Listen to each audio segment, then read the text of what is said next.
우리 멈추었던 사도행전 열차가 이제 다시 떠나기 시작했습니다. 출발합니다. 네.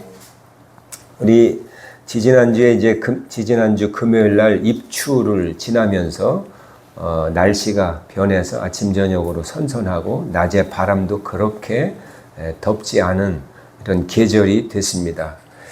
한여름에는 언제 시원한 바람이 불까 하지만 계절은 하루를 기점으로 확 바뀌어 버립니다. 영적인 계절도 마찬가지입니다. 하나님께서 4일째 계절과 절기를 만드셨을 때 그 때가 되면 한 번에 바뀌도록 하나님께서 만드셨기 때문입니다. 그래서 우리가 믿음으로 산다고 하는 것은 하나님의 때를 알아서 사는 것이 믿음으로 사는 것입니다. 겨울이 다가오면 털옷 준비하고 내복 준비하고 두꺼운 양말 준비해 놓듯이 이제 영적인 계절이 바뀌면 이런 준비를 해야 되겠구나. 지금 이런 마음가짐을 해야 되겠구나. 이런 준비를 하지 않으면 하나님의 때가 왔을 때 큰 어려움을 당하기도 하고 하나님께서 주시는 그 복을 제대로 누리지 못하기 때문입니다. 여러분, 하나님의 때를 알아서 사는 것이 지혜입니다. 아멘. 내가 잔머리 굴려서 좋은 아이디어 내는 게 지혜가 아니라 하나님의 때를 분별하는 것이 지혜입니다. 아멘. 그런데 기대하십시오. 우리 교회의 영적인 계절이 지금 바뀌고 있습니다. 아멘. 하나님의 때가 다가왔습니다.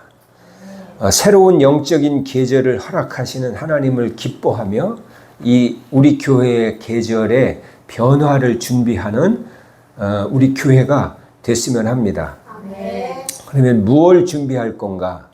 오늘 이 본문을 통해 초대교회가 완전히 영적인 계절이 바뀌는 때거든요. 15장이. 초대교회는 과연 무엇을 준비했을까? 우리는 무엇을 준비할까? 이 부분을 우리가 좀 생각해 봤으면 좋겠습니다. 오늘 제목을 생각을 정렬하라 이렇게 말씀을 드렸는데 생각을 준비하는 게 중요해요. 그런데 내 생각이 아니라 하나님 앞에서 분별된 생각, 하나님 앞에 이렇게 연결된 생각, 하나님과 연결돼서 줄이 이렇게 서진 것을 정렬됐다고 하거든요. 여러분, 이 정렬된 생각이 영적인 계절을 준비할 수 있습니다. 아멘. 자, 오늘 이 본문은 이제 사도행전 14장까지 1차 전도 여행을 마치고 2차 전도 여행 나가기까지 사도 바울 일행이 안디옥 교회에서 오랫동안 쉼의 시간을 가졌습니다. 쉬었다고 해서 그냥 놀고 먹었다는 이야기가 아니라 교회를 돌보고 성도들을 가르치고 신방하고 또 하나님의 때를 기다리며 잠잠하여 있었다는 거죠. 그런데 그 기간 동안에 이 안디옥 교회에 아주 어려운 문제가 발생합니다. 선교의 근간을 흔들 수 있는 아주 중요한 문제가 교회 안에 일어납니다.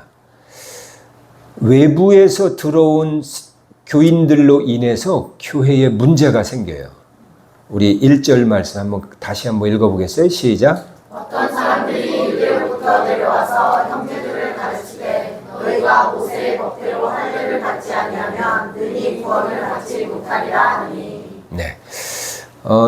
이 유대로부터 왔다는 것은 예루살렘 교회에서 왔다는 이야기인데 예루살렘 교회의 성도였던 사람이 이 이방인 중심의 안디옥 교회에 와가지고 무엇을 이야기하냐면 야, 너희들 구원받았니?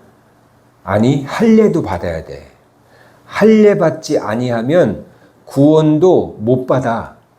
예루살렘 교회 성도들은 다 할례 받았어. 너희들도 할례 받아야 돼. 여러분, 이 말이 교회를 뒤집어 놓는 거예요. 여러분, 지금은 그게 뭐 교회 문제가 될 일인가? 우리는 이방인들이기 때문에 그렇지. 이 전통이 2000년 계속되어 온 전통이거든요. 이게 신생 이방인 교회에 전해지니까 교회에 여러 가지 시끄러운 잡음이 생기기 시작했습니다. 특별히 이걸 말한 사람들이 누구냐면 교회의 어머니 교회라고 할 수 있는 안디옥 교회에서 온 사람들이에요. 지금으로 말하면 감리교로 말하면 정동제일교회에서 온 사람들이에요. 장로교로 말하면 세문안교회에서 3대째 5대 때 신앙생활한 장로님들이 와가지고 이야기한 거예요. 야, 니들 성령 받아서 할례 받아야 돼. 할례 받아야 성령 받아. 파워가 있겠죠. 그러니까 이걸로 교회에 문제가 일어나기 시작합니다. 이방인 중심으로 이방인 선교를 목적으로 부흥해 가던 안디옥 교회 내에 평지풍파가 일어나기 시작했습니다. 그 다음 절 한번 같이 읽어봅니다. 시작. 바울 및 바나바와 그들 사이에 적지 아니한 다툼과 변론이 일어난지라. 일반 성도들은 그들의 말에 별 답변을 하지 못하는 거예요. 그러니까 이 지도자격인 바울과 바나바는 그들과 그 논쟁을 하는 거죠. 여기서 다툼이라고 하는 이 다툼이 단순한 이견이 아니라 교회에 큰 분란을 일으킬 경론과 논쟁, 분란이 교회 내에 일어났다는 겁니다. 여러분, 성령 받고 기름 부음 안에 있으면서 하나님의 사역을 행하는 교회에 왜 이런 분란이 일어날까요? 여러분, 우리가 성령 받고 기름 부음 받고 하나님의 말씀대로 순종하며 살면 어려운 일이 안 일어날까요? 일어나요. 그런데 하나님을 떠나 살고 말씀을 모르고 자기 생각으로 살다가 나타나는 어려움은 죄 때문에 당하는 어려움일지 모르지만 성령의 기름 부음과 하나님을 따라 살면서 나타나는 어려움은 준비시키기 위한 어려움이에요. 지금 안디옥 교회에 어려움이 왔는데 이 어려움은 하나님께서 그 다음 단계를 준비시키기 위한 어려움이었다. 이거 좋은 거예요? 나쁜 거예요? 좋은 거죠. 그런데 교회가 막 분란이 일어나고 막 힘들어하고 하니까 보기는 조금 안 좋아요? 좋아요? 보기는 안 좋아요. 그러나 여러분, 우리 교회가 하나님의 길을 따라가고 있다면 그 안에서 일어나는 어려움은 100% 내게 좋은 거다 나쁜 거다? 좋은 거예요. 그래서 아까 우리 찬양 드릴 때도 했지만 하나님께서 날 사랑하시고 인도하신다는 것을 머리로 아는데 중요한 것은 내가 그것을 깨달아 오늘 분별되어야 오늘 내 삶 가운데 일어나는 일 속에서 이거 하나님이 뭔가 하시려고 하는 거구나. 이게 알아진다는 거죠. 여러분, 안디옥 교회가 믿음을 따라 살았기에 기름 부음 안에서 살았기에 하나님께서 새로운 계절을 허락하시기 위해서 교회에 분란을 일으켜 놓습니다. 성경의 내용이 다 그래요. 여러분, 하나님께서 아브라함을 통해서 이스라엘 백성들이 애굽으로 들어가게 될 거고 400년이 지난 다음에 큰 민족이 돼서 나올 거라고 하는 언약을 주셨어요. 야곱의 때에 70명의 가족이 애굽으로 들어갑니다. 70명이 들어갔던 게 430년 만에 200만 명 이상으로 불어나요. 근데 거기 사는 게 너무나 좋아. 땅도 좋고, 가나안 땅보다 땅이 비옥하고. 그러니까 400년이 지났으니까 떠날 생각을 안 해. 그때 하나님이 바로를 통해서 이스라엘 백성들을 핍박하기 시작합니다. 고난을 줘요. 근데 그 고난 때문에 이들이 부르짖기 시작해요. 하나님, 우리에게 자유를 주세요. 그제서야 하나님께서 아브라함을 통해서 주셨던 그 언약을 붙잡고 기도합니다. 하나님, 우리를 다시 약속의 땅으로 우리를 불러주신다고 했잖아요. 하나님, 그 약속을 이루어 주세요. 이 간절한 기도가 하늘에 닿았을 때 하나님이 준비시키셨던 모세를 보내셔서 그들을 데리고 오십니다. 아멘. 여러분, 어려움이 있을 때 사람이 하나님의 언약을 생각해냅니다. 어려움이 조금 지나가면 아유, 하나님이 다 봐주시나 보다.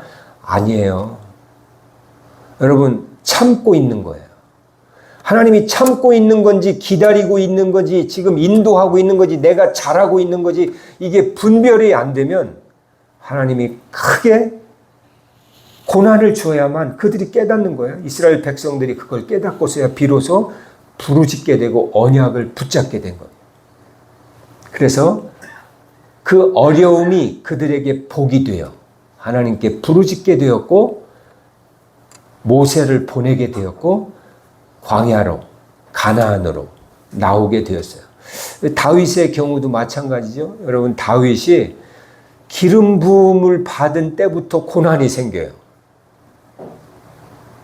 나라에 전쟁이 일어나고 나가서 어린애가 양치는 게 아니라 전장에 나가서 싸워야 되고 목숨 걸고 승리를 해서 사람들의 막 환호를 받지만 얼마 후에 사울의 시기를 받아서 도망자 생활을 합니다. 10년 넘게. 그런데 여러분, 이것이 하나님의 놀라운 뜻이었어요. 다윗이 10년 넘게 도망자 생활을 하면서 누구를 만나냐면 비류들을 만납니다. 비류들. 주류가 아닌 비류들.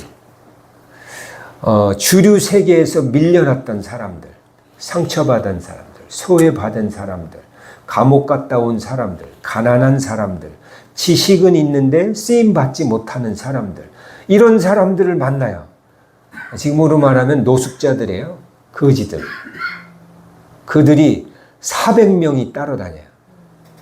혼자 지금 도망다니기도 힘든데 400명 거느리고 나중엔 600명까지 거느려요.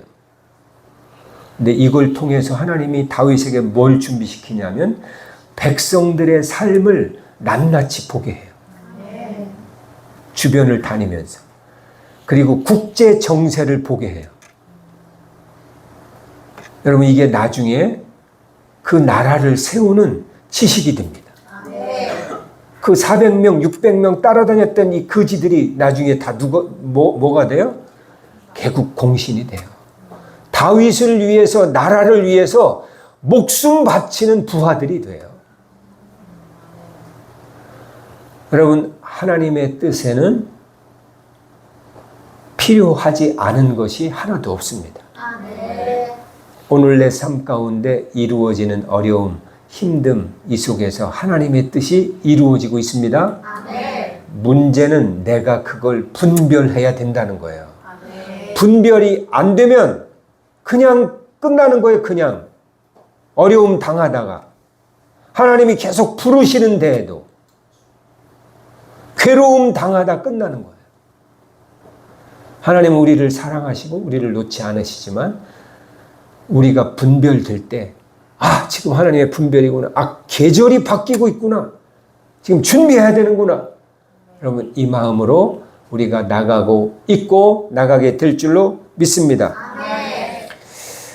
그래서 어떤 어려움이 왔을 때 우리가 하나님 왜 이런 어려움을 줘요? 하나님이 이런 어려움을 왜 저한테 주시는 거예요? 따지는 기도가 아니라 하나님 이 어려움을 통해서 제가 알아야 될 것이 무엇인가요? 하나님 무엇을 가르쳐 주기를 원하십니까? 이걸 물으라고 했죠?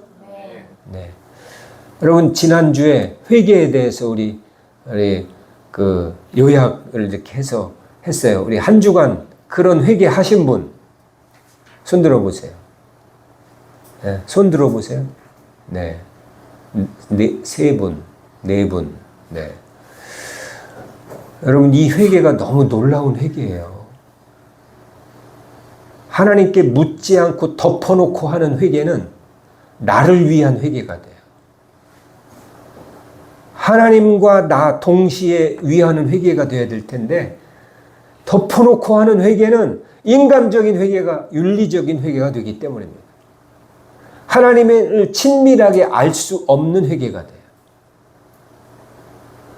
여러분, 다음 한 주간 유튜브에 올라 있으니까 이 회개를 한번 해보실 수 있길 바랍니다. 네.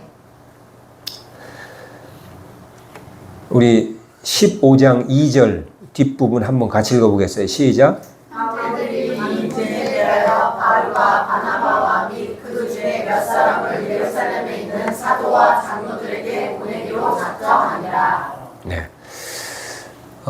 교회에 어려움이 있을 때 문제를 파악하고 안디옥 교회는 이 문제는 우리 교회의 어떤 논의로 끝낼 문제가 아니구나.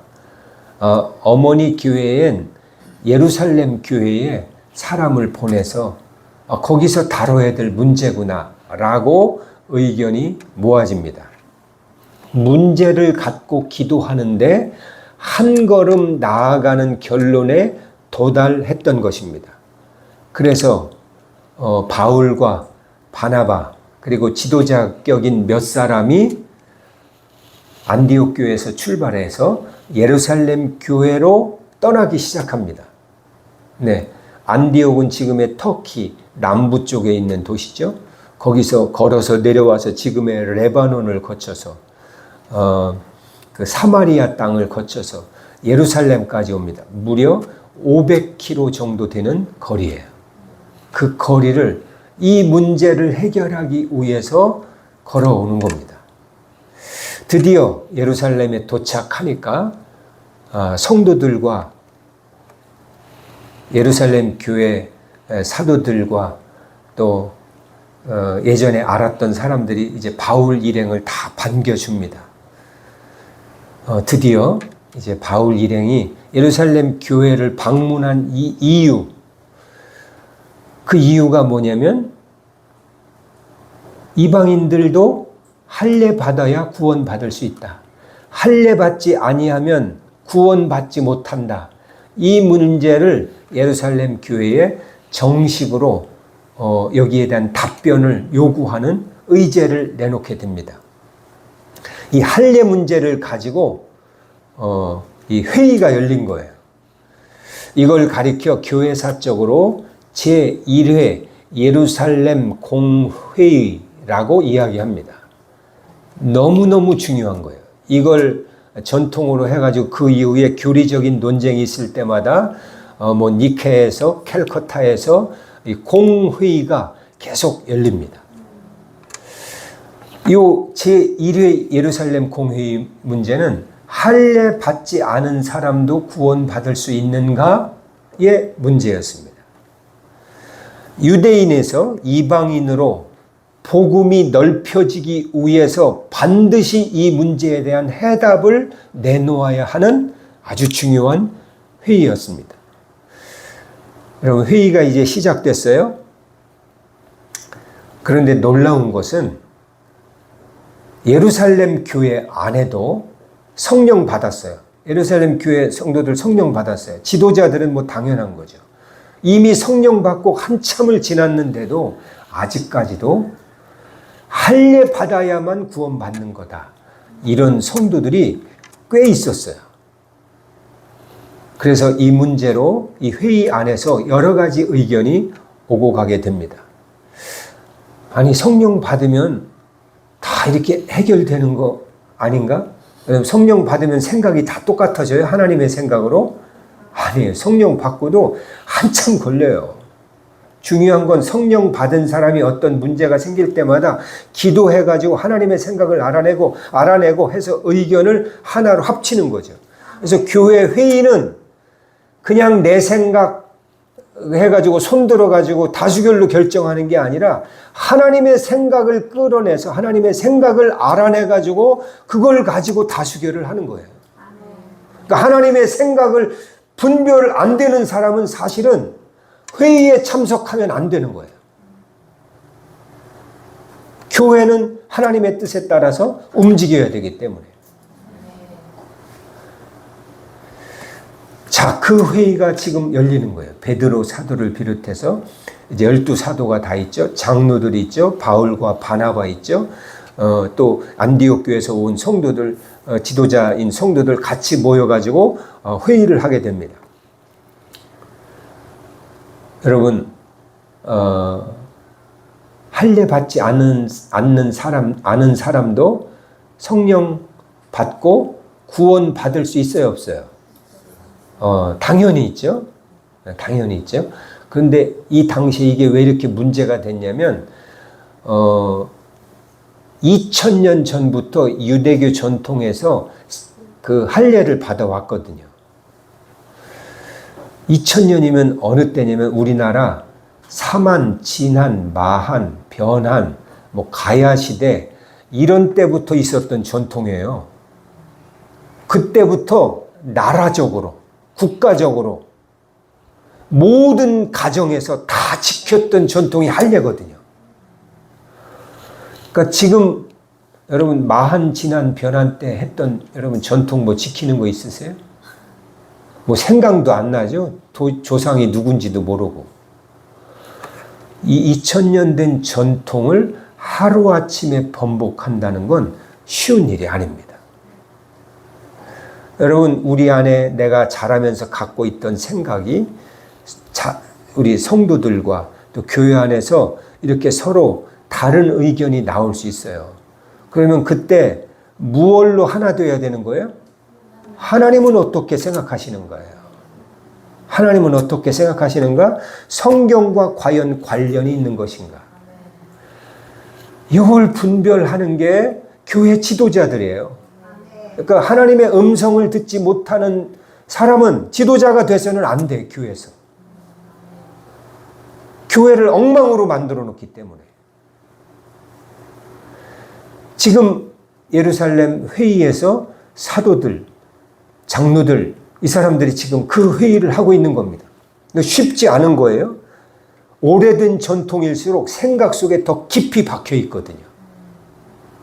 당연하다고 생각하거든요. 의례 그렇다고 생각하기 때문에. 누구나 그렇게 생각하지 않느냐라고 하는 걸 깨야 되기 때문입니다. 그런데 이 회의가 팽팽한 이견이 오고 가는 가운데 이것을 잠잠하게 모으고 하나로 모은 두 사람이 있었어요. 그게 누구냐면 베드로, 야고보였어요. 자, 베드로가 누구냐? 이 예루살렘 교회의 담임 목사님 격이고 예수님의 수제자이고 그런 사람이죠. 네. 자, 이 베드로가 할례 문제에 대해서 안 받아도 된다.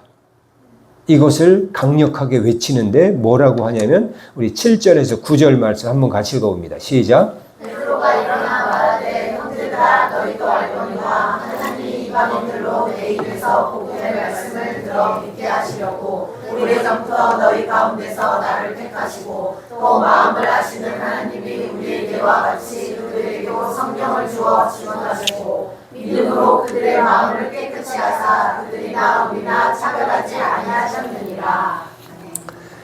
자, 베드로의 이 말이 뭘 이야기하냐면 내가 이방인한테 복음을 전해보니까 그들 할례 받지 않았는데도 불구하고 성령 받더라. 하나님께서 성령을 부어주시는데 그들 당연히 구원 받는 거 아니냐. 내가 그들에게 말씀을 전할 때 그들에게 성령이 내리더라. 내가 봤다. 내가 체험했다. 그러니 우리가 다른 말 하지 말자. 수천 년간 우리가 할례 전통에 있어도 하나님이 이방인들에게는 할례 받지 않아도 성령 주신다고 약속하셨고 실제로 그렇게 행하셨는데 우리가 무슨 말을 하랴? 내가 봤다. 내가 체험했다. 베드로가 이 말하는 거예요. 여러분 사실 베드로도 할례 이 부분에 있어서는 마음이 다쳤던 사람이에요. 근데 요바에 있던 베드로를 하나님이 성령을 통해서 3번 환상을 보여줘가지고 고넬료의 집으로 인도하셔가지고 고넬료 집 사람들 다 모아놓고 설교할 때 그들에게 성령이 임했잖아요. 그러니까 베드로가 체험하니까 생각이 깨지는 거예요. 여러분 체험해야 깨집니다. 기독교는 체험의 종교입니다. 성경에 있는 것은 체험한 사람들의 이야기이고요. 이것을 믿는 사람들은 체험하겠다고 하는 말씀이고요. 지금도 체험되어야 우리가 믿어지는 진리가 성경에 기록되어 있어요. 아멘. 제가 목회를 하다 보니까요, 방언이나 성령의 은사에 대해서 반대하는 목사님, 성도들을 봐요. 어떤 사람이 그럴까요? 100% 체험 못한 사람이에요. 방언 못 해본 사람이 방언 필요 없다고 그래요. 또 방언을 하긴 해도 깊은 차원까지 못 가본 사람, 자기 방언이 통역되거나 방언으로 영적 싸움을 하거나 방언을 통해서 하나님이 나와 임재하시는 것을 경험하고 하나님께서 주시는 무기가 내게 장착되는 것을 경험하지 못했던 사람이 방언 필요 없다고 그래요. 왜냐면 지가 못하니까. 요즘은 조금 달라졌죠. 요즘은 그래도 방언에 대해서는 많이 인정하는 분위기예요. 근데 요즘에 이제 기름 부음에 대해서 이제 좀 갑론을박이 있어요. 조금 나아지긴 했지만 성령의 기름 부음, 방언은 물론이거나 기름 부음 안에서 체험되는 여러 가지, 막 쓰러지고 축사가 나타나고 천사가 보이고 귀신이 보이고 입신에 들어가고 그래서 천국을 다녀오고 영이 이동해서 어떤 현상을 보고, 여러분 이런 세계가 있어요 없어요? 있어요. 아니 무당들도 하는데, 무당들도 원래 성령께서 하시는 거고 하나님은께서 주인이신데 귀신들도 이거를 흉내내는데 하나님의 백성들이 왜 이게 안 돼요? 더 깊이 안 들어갔기 때문이죠. 물론 이게 다는 아니지만 여러분, 체험은 너무나 중요합니다. 아멘. 체험은 이론을 실제로 만듭니다. 아멘. 여러분, 성경의 교리나 진리가 머리로만 알면 그냥 이론이에요. 그러나 체험되면 생명이 됩니다. 아멘. 내가 체험하면 담대하게 이야기할 수 있어요. 야, 내가 해봤어. 그거 아니야. 방언 해봤더니 너무너무 좋아. 나 5분도 못했는데 1시간, 2시간도 할 수 있어. 기도. 방언에서 영적 싸움을 이기고 나니까 완전히 달라지더라. 담대하게 이야기할 수가 있어요. 베드로가 그거 이야기한 거예요. 담임 목사님이, 예루살렘 교회 담임 목사님이, 야, 내가 해봤더니 아니야. 딱 이야기하니까 잠잠해진 상태예요. 그런데 그 뒤를 이어서 야고보가 일어나서 이야기를 합니다. 야고보. 여러분, 야고보 하면 조금 의아하다고 생각하지 않으세요? 사도행전을 읽으면서 야고보 사도는 어떻게 됐어요? 순교당했잖아요. 사도행전 12장에서 베드로가 감옥 갇히기 전에 야고보 사도를 헤롯이 죽였어요. 그런데 이 야고보는 누굴까요? 예수님의 동생 야고보입니다. 예수님의 육신의 동생이 예루살렘 교회의 지도자 그룹에 들어와 있는 거예요. 어려서부터 형 따라다니면서 예수님을 가장 가까이서 봤던 사람이에요. 예수님에 대해서 제일 잘 알고, 그러기에 어쩌면 믿음이 제일 좋은 사람일 수도 있습니다. 그런 야고보가 일어나서 우리 뒷부분 무엇을 이야기하냐면, 지금 이방인에게 성령이 내리는 것에 대해서 성경에 기록해 놓은 것을 이야기해 주는 거예요. 이사야와 예레미야와 아모스 말씀을 근거로, 야, 여러분, 이방인들도 하나님의 이름으로 주를 찾는 때가 온다고 기록되어 있습니다. 바로 지금입니다. 우리가 믿는 그 선지자들의 말씀에 그것이 기록되어 있어요. 바로 지금입니다.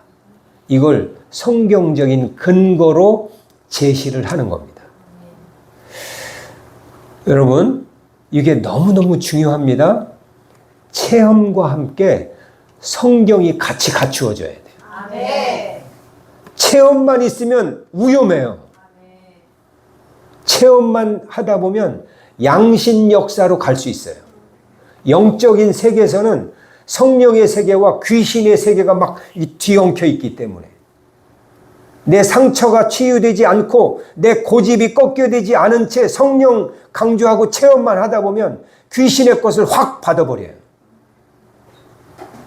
그래서 그게 성령이 주신 거라고 우겨대.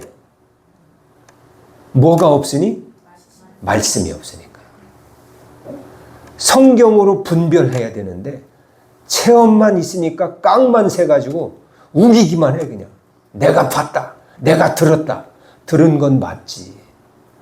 근데 그 내용이 성경적이지가 않아.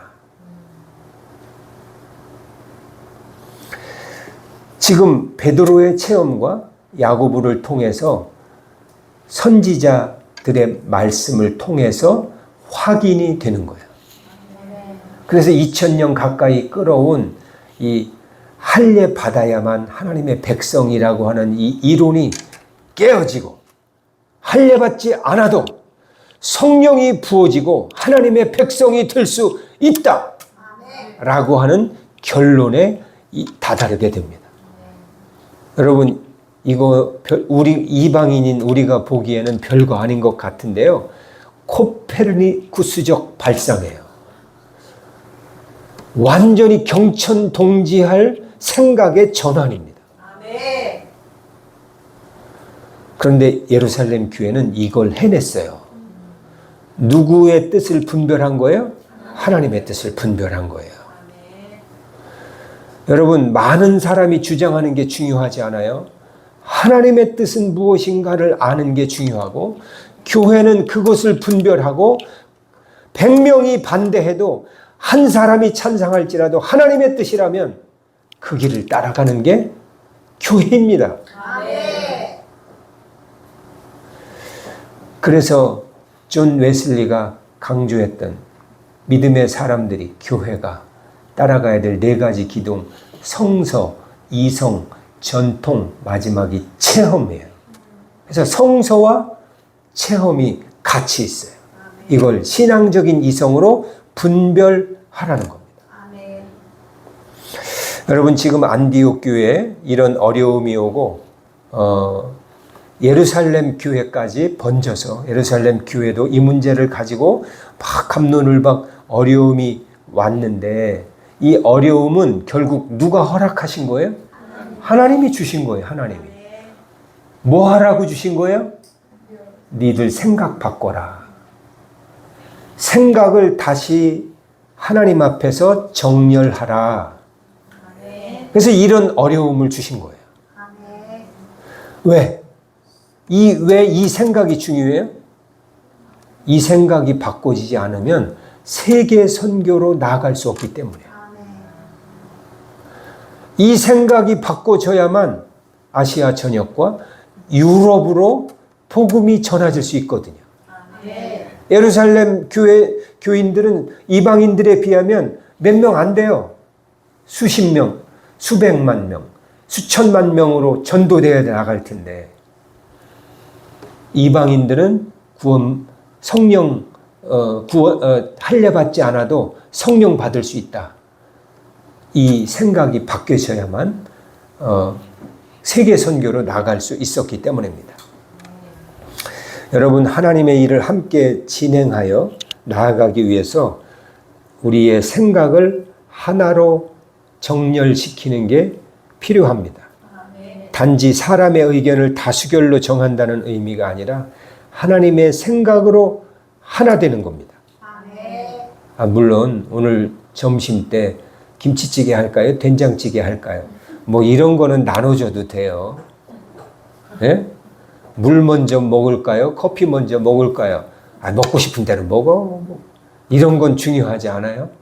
그러나 교회의 방향을 결정하는 거, 영적인 스탠스를 정하는 거, 우리가 무엇을 해야 하는지 이걸 정하는 거, 지금 우리 교회 가운데 무엇이 영적으로 필요한지를 분별하는 것, 이거는 하나님의 뜻을 분별하여 우리가 마음이 생각이 하나가 되어야 된다는 거. 그래야 하나님의 인도하심을 따라서 나아갈 수 있기 때문입니다. 이것을 가리켜 생각이 정렬된다 라고 말합니다. 우리 따라서 해봅시다. 생각을 정렬하자. 생각을 정렬하자. 앞뒤로 우리 생각을 정렬합시다. 생각을 정렬합시다. 네, 할렐루야. 네. 제가 옛날에 그 재밌는 얘기 할게요. 옛날 코미디언 가운데 김정렬이라고 있었는데 정렬, 김정렬. 그 정렬 얘기하는 게 아니고 하나님 앞에 정렬하는 거예요. 우리 교회가 지난 6, 7개월 동안 하나님께서 우리 교회의 생각을 정렬시키는 과정을 겪어왔다고 믿습니다. 한 마음을 갖는다는 게 뭔지, 함께 간다고 하는 것이 무엇인지를 체험적으로 알게 되었고, 이것이 하나님께서 원하시는 것임을 알게 됐습니다. 그래서 모든 사람들이 동의하고 여기에 정렬되어 가고 있다고 믿습니다. 그래서 정렬된 생각을 제가 한번 정렬해 봤어요. 첫 번째, 우리가 그 배우고 경험해왔던 이 기름 부음은 결국 마지막 때를 준비하기 위한 거구나 라고 하는 거예요. 그러니까 우리의 구원을 이루기 위해서 이 기름 부음이 필요한 거구나 라고 하는 거고, 두 번째, 아무리 먼저 믿고 오래 믿었어도 주님 오실 그때에, 주님 재림하실 그때 기름이 채워 있지 않으면 구원받지 못한다. 이게 성경이거든요. 세 번째, 구원은 봉사나 구제, 헌금, 이런 게 있는 게 아니라 내가 현재 간직하고 있는 생명에 있다. 네 번째, 구원은 개인적이지만 교회 안에서 단련받고 교회와 연대하지 않으면 그 구원을 지키기 힘들다. 다섯 번째, 계속적인 회개가 구원 안에 있는 생명을 유지시키게 된다. 다 구원받고 싶죠. 구원받기 싫은 사람이 어디 있어요? 그런데 구원받게 되는 것은 받고 싶은 마음이 구원시키는 게 아니라 내 안에 생명이 구원시킨다는 거예요. 예수 그리스도의 생명이 내 안에 있는가? 그 생명은 어떤 사람에게 계속 채워지냐면 회개가 계속되는 사람이에요. 그래서 이 회개는 영적 지식이 오게 되고 이 회개를 통해서 하나님과의 친밀함이 계속 되게 된다. 자, 이런 것들을 알게 하셨고 이것을 여러분 실제로 체험하여 오셨죠? 그래서 이제 우리 교회에 새로운 계절이 오고 있습니다.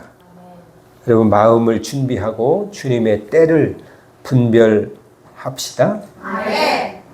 목사님 저는 아직 분별이 안 돼요 하는 분 계십니까? 안 돼도 괜찮아요. 안 돼도 요거 하나 되면 돼요. 목사님 말대로 하면 되는구나. 교회와 같이 가면 되는구나.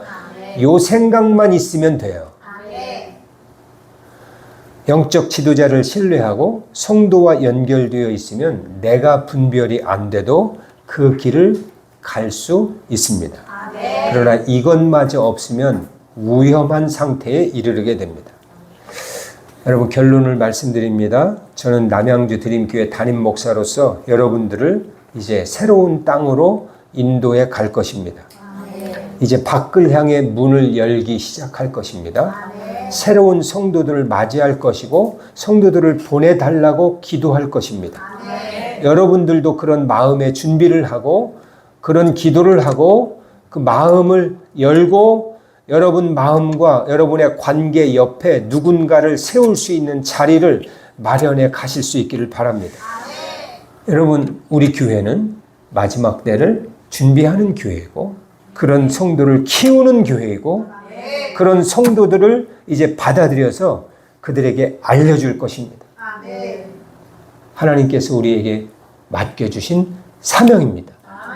나라와 민족을 위하고 또 이스라엘을 위해서 기도하는 그것이 마지막 때와 같이 너무나 연결되어 있습니다. 아멘. 여러분, 가을이 오고 있습니다. 아멘. 우리 교회 영적인 계절이 바뀌고 있습니다. 아멘. 준비합시다. 아멘. 그리고 그 안에서 하나님께서 주시는 복과 은혜와 하나님의 동행하심의 놀라운 능력을 함께 누리며 가는 저와 여러분이 되기를 주의 이름으로 축원합니다. 아멘.